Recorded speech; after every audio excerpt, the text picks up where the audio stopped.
Z nami je predsednik protikorupcijske komisije Robert Šumi. Dober večer, gospod Šumi. Večer. Kako vi zdaj gledate na to tožbo SDH-ja proti KPK-ju, ki ga vodite?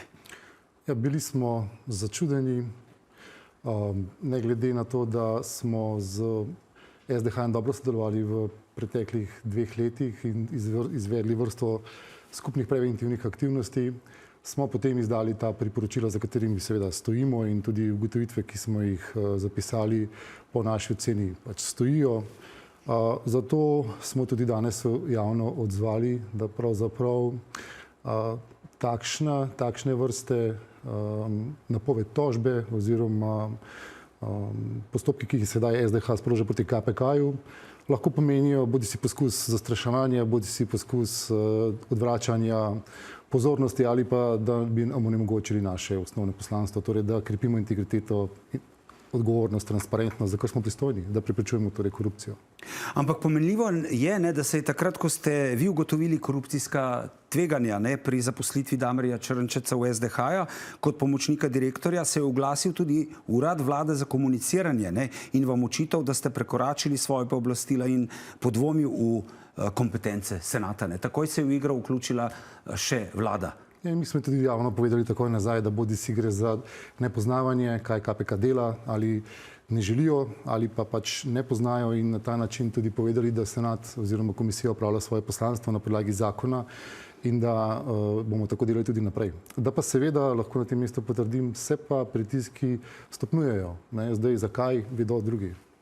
Ampak se vam ne zdi zanimivo, da se ti pritiski stopnjujejo potem, ko ste vi začeli preučevati predsednika vlade Roberta Goloba v zadevi Bobnar in Karigador?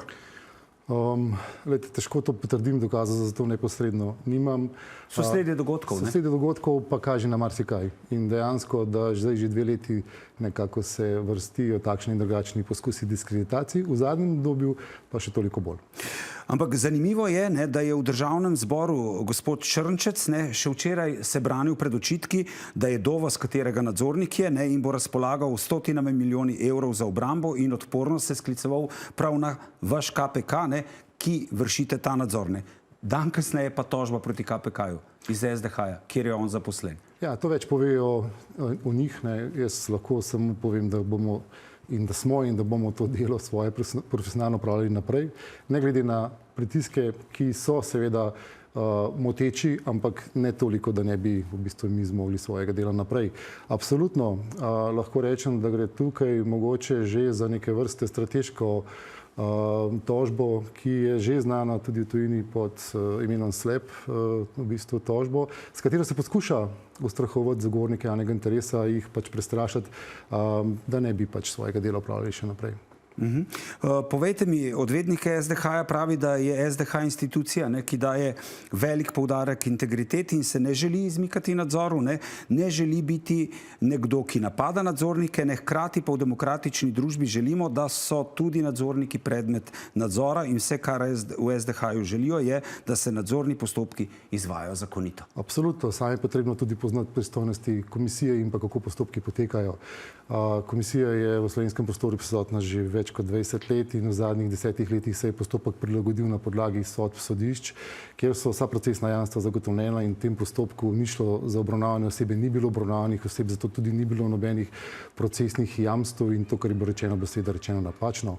Lahko pa sodišče v tej tožbi zopet odloči drugače, okolikor bojo ocenili, da je tudi v postopkih izdajanja priporočil potrebno ravnati drugače. To bomo seveda potem upoštevali, ampak zaenkrat izvajamo zakon že dolgo časa na ta način, da pač priporočila izdamo, ko ugotovimo korupcijska tveganja, in to je vloga KPK. S tem se preprečuje korupcija, s tem se krepi pravzaprav transparentnost, integriteto, odgovornost. Žal pa, kot vidimo, še nobena dozdajšnja vladajoča struktura, posebej v bistvu te prevladujoče velike stranke, niso podpirale delo KPK v zadnjih 21 letih. Saj jaz ne vem, da bi kdo aktivno se zavzemal za to, da bi mi pravzaprav dosegli više standarde v slovenski družbi na področju preprečevanja korupcije.